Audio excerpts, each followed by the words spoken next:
Hello everyone! In today's coding tutorial, we are going to tackle the word search problem. This is a classic grid-based algorithm question that frequently appears in technical interviews.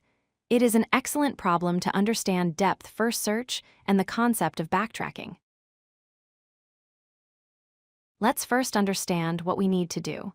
We are given a grid of characters, which you can think of as a 2D board and a target word string. Our goal is to determine if this word exists anywhere in the grid. The word can be constructed from letters of sequentially adjacent cells.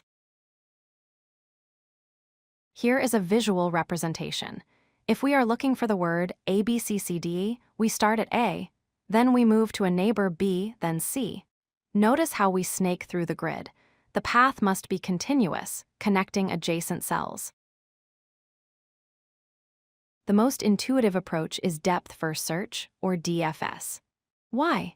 Because when we find a matching letter, we want to explore that specific path as deep as possible to see if it leads to the full word. If we hit a dead end, we simply backtrack to the previous cell and try a different direction. There are two important rules. First, we can move in 4 directions: up, down, left, or right. Second, and this is crucial, we cannot use the same cell twice in a single word path. We must keep track of where we have been. The algorithm starts with a simple nested loop. Since the word could begin anywhere, we iterate through every single cell in the grid. If we find a cell that matches the first letter of our target word, that is our trigger to launch the DFS function. Inside our recursive DFS function, we have 2 base cases. First, success. If our current index equals the length of the word, we have found it. Second, failure. If we go out of bounds, or if the current cell character does not match the character we need, we return false immediately. This is the core of the solution. To ensure we don't reuse cells, we temporarily mark the current cell as visited, for example, by changing its character to a hash symbol. Then we explore all 4 neighbors. Once we return from the recursion, we must unmark the cell, restoring its original value. This is backtracking. Here is the pseudocode structure.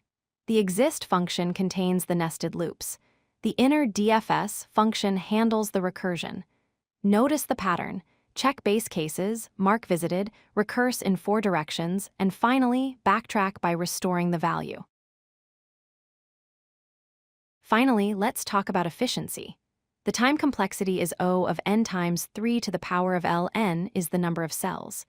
We say 3 to the power of L because from any cell, we can go in 4 directions, but since we don't go back to where we just came from, we have 3 choices.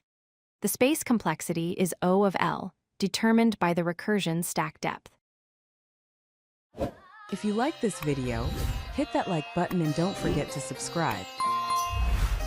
Visit codelucky.com for more such useful content.